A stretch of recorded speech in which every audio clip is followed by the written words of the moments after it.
Oh, maybe first I'll just quickly lay out kind of what you laid out before I was like, stop, let's just get on our podcast and start talking about it. You were just kind of opening the question saying, hey, what do you think of the question of these companies, big tech companies, YouTube, Google, Facebook, Twitter, the companies that so much of our public discourse, basically all of our public discourse is happening through. What do you think about the fact that as they've gained power, they've become more corrupt? And I'm kind of paraphrasing your words. I know you didn't use these precise words. I trust you. As they've gained power, they've become more corrupt. And as especially recently over the course of coronavirus and riots and everything, there's just been so much censorship. So, for example, today or yesterday, between Google and Facebook, or actually mainly it was Twitter, I think, that has been censoring tons of conservative voices, and especially PragerU is one of the big ones, who they took them off Twitter for promoting an article or a video of a bunch of doctors talking about hydroxychloroquine. And we don't need to, I don't really care about having that conversation about what medication is best. The problem is you don't take somebody off Twitter for that, especially not when so many other prominent people who aren't conservative have shared the same articles and the same videos without being removed. For example, almost the exact same article was shared by CNN like a month ago. And, basically CNN shared an article that said many doctors think hydroxychloroquine might be useful, and, comparing that study versus other studies. And then PragerU posted a video of a bunch of doctors saying, hey, we actually think this might be useful, and boom, they're gone. So you were opening the question with all this censorship. How should the relationship be between the state and these free market businesses that are they've whether by force or not, really it hasn't been by force, they've become monopolies on our public conversation. Should they be enforced by some sort of laws to protect free speech? Is that a good enough summation of what you were? Yeah, I think that's a good way to put it. Good way to lead in. Yeah, it's the whole internet is a baby still. When you think about all of human history, man, this is part of why, side note, I might want to get a history degree instead of anything else, because I just think it's so crucial for the time that we live in. I mean, and I'm guilty of this too. I don't have as good of an appreciation as I should have for how recent so many things are, and how close we still are to things like World War II in the past, And so basically, what I'm trying to say is the internet's still a baby, and these platforms are infants in the scope of human history. And these are powerful new tools. And the way I would even say it is, it seems like we're creating a whole new dimension to reality. And I think Elon Musk would agree with me. And, there's this whole idea that we still do exist in the same capacity physically, but we're kind of adding into our mental and emotional existence this whole other dimension of social media. And like you said, it's primarily the way that most people are having their having political discussion right now, which is horrible. And one of the things that I hope to change in my own life through this podcast is to actually have intelligent, long form conversations about things. Not that I'm bringing a ton of the intelligence or, well-developed opinions, but I hope to bring on guests that I can have those discussions with, people I agree with, or people I think I agree with, and people I think that I disagree with, and develop opinions that way. But the reality is that most people, and it seems, we've talked about this actually on previous episodes, but it seems like, especially when it comes to politics, everything just is on social media. I mean, when's the last time that you had a really long, good discussion about politics with someone that you were completely in disagreement with? In real life? Face to face. Man. That you really disagreed with about something. years. Yeah, Yeah. exactly. It's just we don't really do it like that. But let me qualify that too. That's years of like very frequent long conversations with people about politics who I disagree with.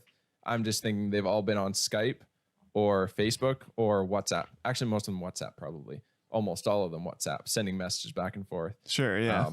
But yeah, like face to face. Man, that's gone like the dodo bird in some ways, in terms of, you know, especially in the West. Well, and who owns WhatsApp? Facebook, right? Yeah. So what's to stop them from stepping in and saying like, I mean, and this isn't some like far out thing to say. I mean, why wouldn't they just step in and start deleting people's texts to each other? You know, why wouldn't they have this panel of woke experts who are just stepping in to stop the hate speech or stop the microaggressions from happening? And wouldn't that be the logical, responsible thing for them to do if that's what we do in real life? Like, how dare they not do that on on the app that they own? And so, yeah, the whole question is, do we have rights in this reality, this virtual reality, or this digital form, these digital platforms for discourse? I think, you know, I've thought about this, and I think I want to start a campaign called Make Facebook Fun Again. Because I used to, do you remember this? I mean, do you remember how fun Facebook used to be, where it's like you go on and you see pictures of people and their families or their friends, and they're doing fun things. You see cool videos, and it's like, oh man, they're, you know, kind of see like the highlights from somebody else's life. I feel like now I can't go on Facebook without scrolling down like 3 posts without one of them for sure being political and probably having like a lengthy back and forth in the comments between people who disagree with each other. And I just think in a lot of ways it's turning into something it was not intended to be, and is, in my opinion, a horrible, horrible usage of a platform like that, especially if the platform has shown itself to be so far leaning in one direction. I mean, there's no way that you can make a case that Facebook or Twitter, any of these platforms, even Google at this point, are making an attempt at an open, free platform. That's not the goal anymore. There's such clear censorship going on that, So anyway, there's the question. Do we have rights in this reality, and cyber rights, whatever you want to call them? And what are they, and how do we fight for them without getting called horrible names? The first thing I want to say is, did you know that Google, when they first started, had this motto, and it was on the wall in like Google headquarters: "Don't be evil." Did you ever hear that? No, I didn't know that. Yeah, they removed it. No way. That's all we need to know about that situation. That was such a controversial statement, huh? No, I think they're like, you know what? Actually, our motto's changed. We're not really sure if we want to be evil or not anymore. Yeah, we might want to. We're just going to keep our options open. So taking that off the wall. Yeah. Or they just spent so long being like, man, or, you know, just being so evil. And then they saw that motto and they're like, man, I just don't want to be a hypocrite. Let's just take that thing down. Okay. Anyway. It's interesting because you might already know this, but I'll explain it anyway. Google, all the big tech companies are already in a legal conundrum because there's a you have to be either a publication like CNN or Fox News or whatever.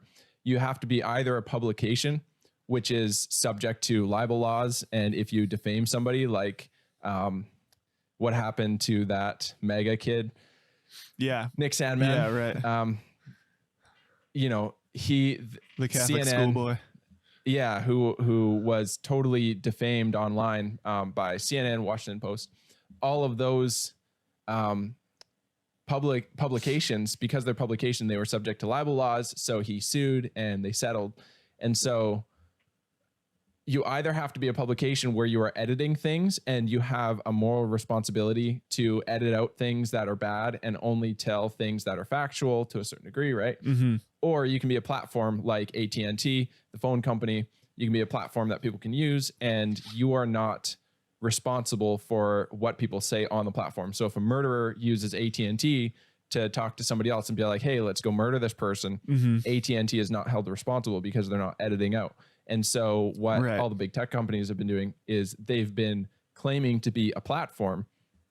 Oh yeah, you can use our platform, you can say whatever you want, but they've been editing out things that they don't like. They've been censoring things that they don't like. So they're already in a legal conundrum, and they have to, hopefully they will have to fall on one side of that or the other, and they will have to be well known. These are publications, and you go in and you are subject to their morality, so to speak, and everybody knows that, and hopefully they lose a lot of their credibility, or to just be, actually Facebook's been a lot better on this, and I think that's been mainly led by Mark Zuckerberg in his own desire for free speech, as opposed to like Jack Dorsey in Twitter is like totally, you know, I haven't heard him say anything towards the value of free speech. And so, yeah, I think, you know, there's already this legal conundrum, but before, even deeper than that, man, people just don't see a value for free speech. They don't understand why it's so important anymore. They don't I was sitting around a campfire with a guy, so this doesn't count as a face-to-face political disagreement because we weren't really talking about anything. I was just kind of listening to him talk about some of his political views, but he was saying, man, up in Canada, like, it's so good that we have like a lot more restrictions around like hate speech and stuff. Like in America, they just have like wide open, you can say anything you want.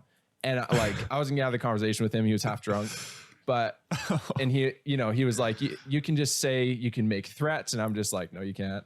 Like, obviously there's, you can only swing your fist as far as up to someone's nose, but you can't actually hit them. Right.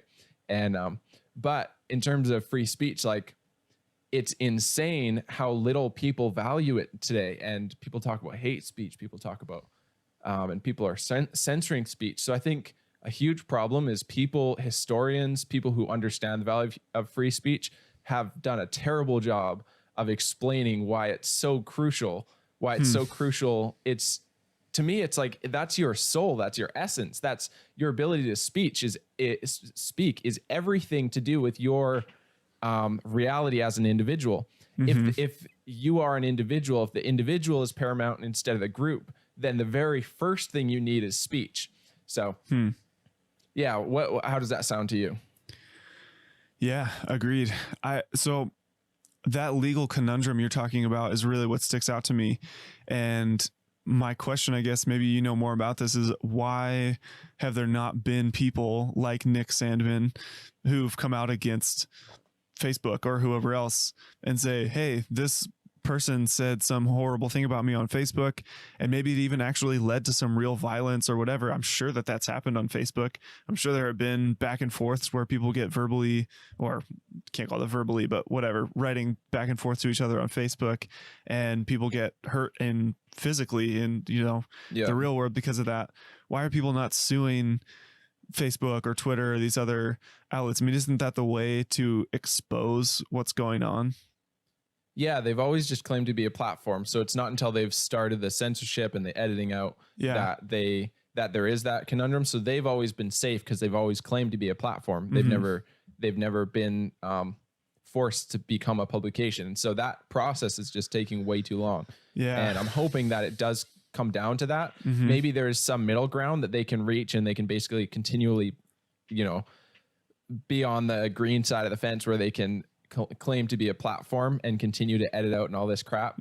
Hopefully they can't find some middle ground to that. Like, I know in the courts in America, this is a huge question that's been asked for the last year. Lots of Senate hearings about it, bills that have been introduced.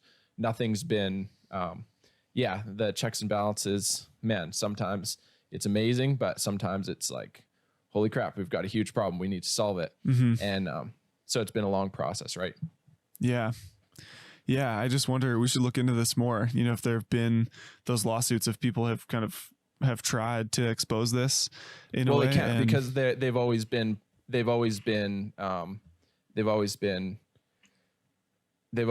to be platforms. But I was just thinking about when Alex Jones was banned. So Twitter, Facebook, everything, YouTube, they all came together. And this is what, okay. Also, let me get to my point. I'm really bad at like tangenting before I finish a point and then coming back to finish the point, and by then it's gone.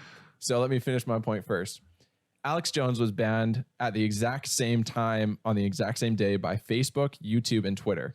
That means they were all in cahoots, essentially, which is kind of funny because he's Alex Jones. And the joke is always like, we need to watch, we need to make sure the government watches the schizophrenics more.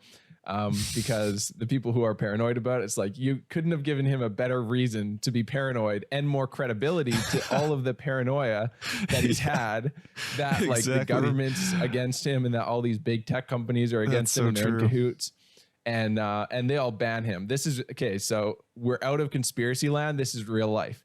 They banned him at the exact same moment, which means they were on the phone saying, ready to ban Alex Jones. Okay. Hit enter and boom, he's gone. And that way he couldn't, if YouTube banned him, he couldn't go on his Facebook, which has millions of followers, and say, hey, I've just been banned from YouTube. Go to my website. Like I'm getting locked out of this place. He disappeared. And I'm sure that he's lost so much of his numbers of viewership and everything. Yeah. And wow. I don't care whether it's warranted or not. I don't care if Alex Jones is dead on right about everything, or if he may be possibly not correct about some of the things that he promotes. Anyway, that doesn't matter. That's not the point. Yeah, because that's not the point. The point is they stopped him from saying what he was trying to say. And that was, I'm pretty sure that was around the time of him talking about like Pizzagate and all this stuff that sounded ridiculous at the time. If you remember that, it was basically, he was talking about this pedophile ring and stuff, and talking about this guy named Jeffrey Epstein who's nobody's ever heard about. Like in 2015, he was talking about him. And then years later, this all happens just as he's exposing like Pizzagate stuff, which it's just, you have to sit back and be like, crap. Like, first of all, crap, he was right about some of this stuff, but crap, they're in cahoots against a guy like this. And I think many reasonable people at that moment, the reasonable response by most people was like, yeah, he's gone. He was kind of crazy, whatever. But we should have all been like, hold on, you do not do this. That's a line you do not cross. Yeah. And so Alex Jones, what I think would have been brilliant is if he would have sued those companies, especially because he had the means to do it. I don't understand the whole legal system, but I imagine he could have sued them on both sides of that, sued them for the terrible things he said, that they've said about him.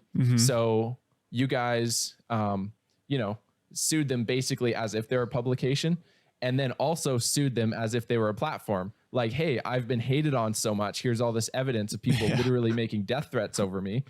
And it would put them in a legal conundrum to either fall on one side or the other. Yeah. It's, I'm just kind of hypothesizing, but something like that would have been brilliant, where it could have been someone with the means and they could have fallen on both sides, right? Yeah. Well, and someone who, that's an instant headline if Alex Jones is doing that, because this is exactly what you're saying, is what I was saying earlier, is somebody needs to make this a thing. Somebody needs to press the issue and have it be a big old lawsuit that makes them decide. Because in the end of it, I think you should be able to have a website where you only put on the website what you want to put there. But I also think that there has to be that distinction between the two. Are you a platform, or are you are you deciding, are you going to edit the content? Are you going to decide what's there? It's just so interesting that we think that a lot of people, but that a lot of people think that that's okay on a platform like that. But we would all be like, can you imagine if you're talking on the phone and you just start talking about something that AT&T or Verizon or whoever doesn't like, and your call just gets dropped? Wouldn't that seem like a violation of your right to use that service and to talk on the phone? Completely it is, because you paid for the service and and you signed up for it. And you might not be paying for Facebook, but they're certainly getting paid for having you there. So there's that kind of relationship there. But anyway, so I guess maybe let me just finish before, because I know we're trying to move on. Yeah.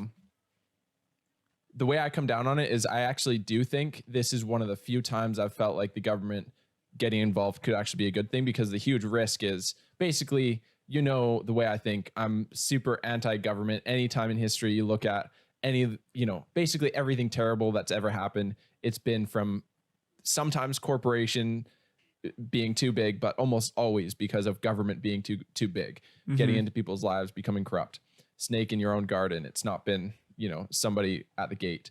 So I'm definitely far on the side of small government. We do not want to give these people any more power than we necessarily have to.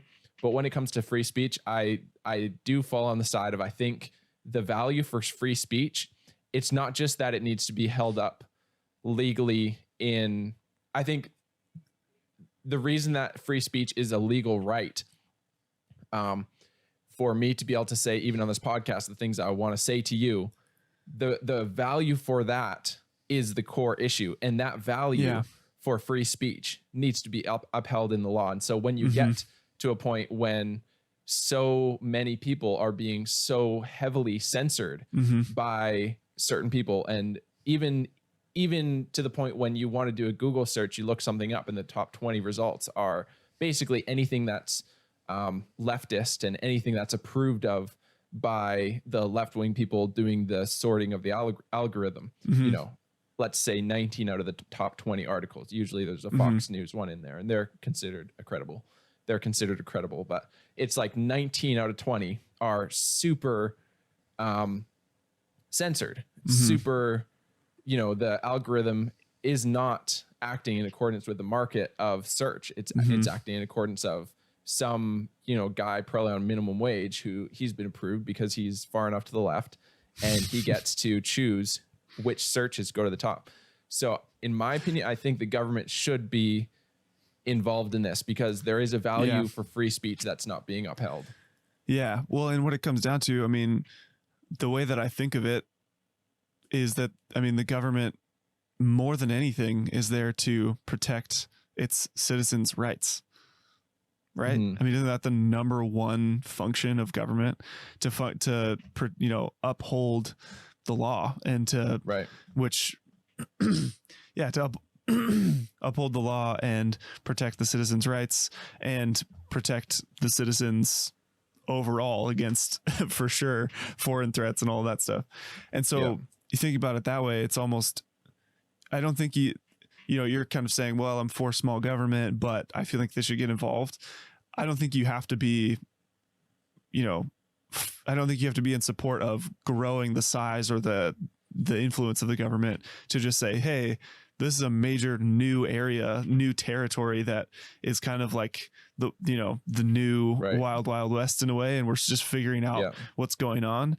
And so we do need the rule of law to exist here. It's not that we need the government to become this big, huge thing, but we need, the citizens' rights to be upheld in this new territory. Yeah, I hear what you're saying, but I think it is a growth of government. And the reason is because the laws that are being implemented, they're not actually breaking any of the previous laws. What's needed is like a new law to be written about tech, because when they wrote the Constitution, there was no amendment made for Facebook. There was nobody could foresee the internet, nevertheless, political divide on the internet.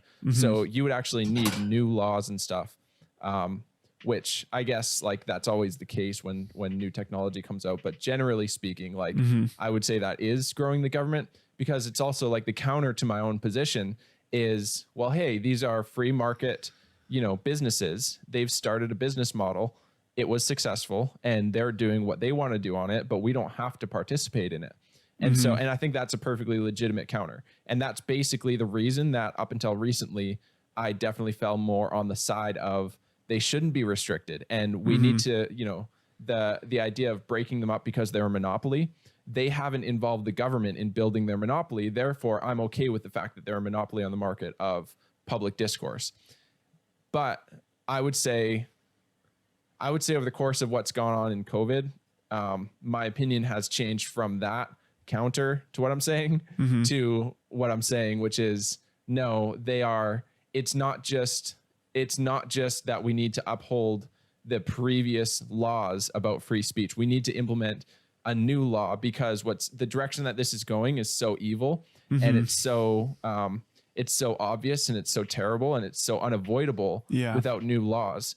This is, we can't avoid the evils of 1984 without some sort of intervention. And I think the only realistic intervention is probably going to be legal intervention. So, Yeah.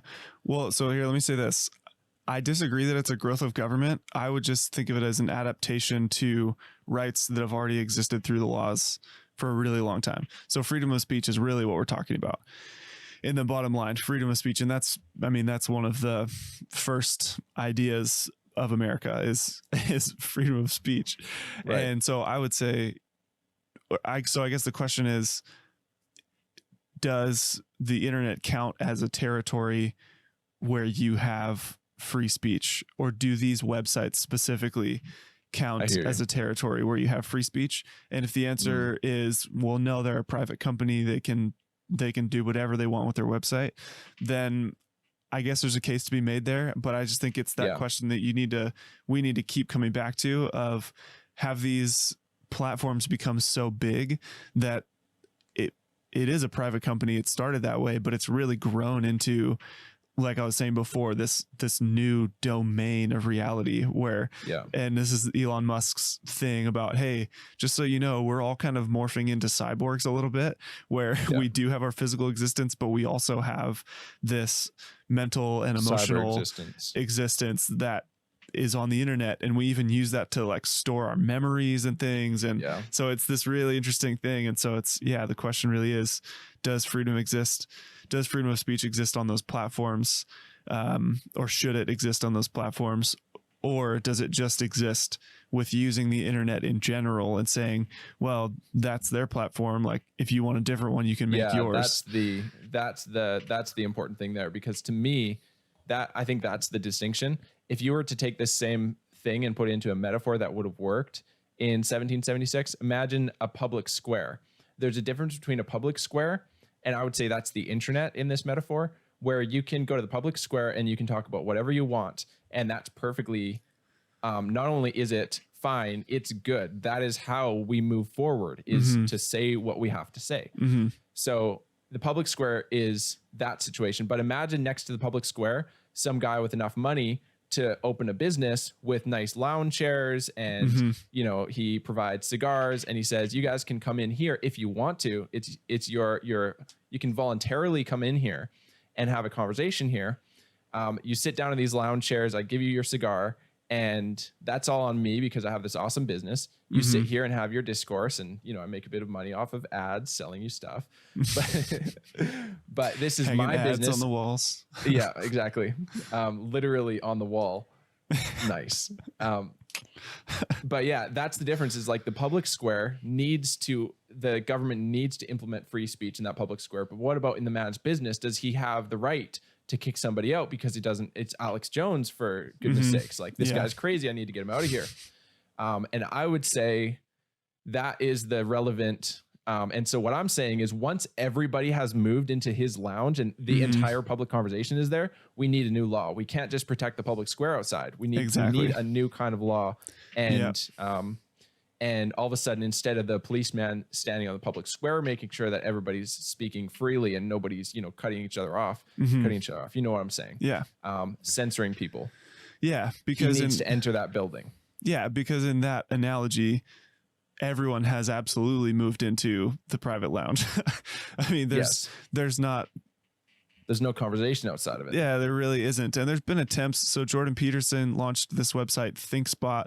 And I think the idea, if I have it right, is that they're just not going to censor anything unless they were forced to by a court of law or something along those lines. Yeah, they're going to censor. Sorry, I don't mean to interrupt you. No, they will censor anything in the same way that the government censors things. So any direct threat of violence. Okay. That's the free speech laws in the US. Any direct threat of violence globally, even if somebody from Sweden was to go on ThinkSpot, then they get cut out by ThinkSpot. Okay. Right. So there are those, which, I mean, that sounds great, but like, how many people are using ThinkSpot? Exactly. Like nobody comparatively, you know, I'm sure there are thousands of people who are, but relatively to the billions of people, the billions of Facebook accounts, personal accounts and pages that exist on Facebook, you know, so basically what I'm trying to say is in your analogy, I think it's actually a really good analogy, but the reality is that Facebook, Twitter, YouTube, Google have become the public square.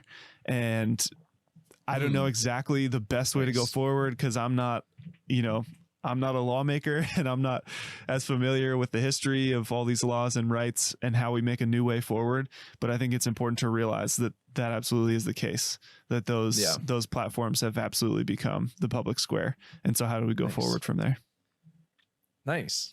I feel like we actually made a lot of headway in that conversation. Yeah, that was good. That was, now I can actually, I feel like we just thought that through really well together. And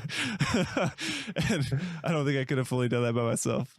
Yeah, that's the point of this podcast. Yes. So love it.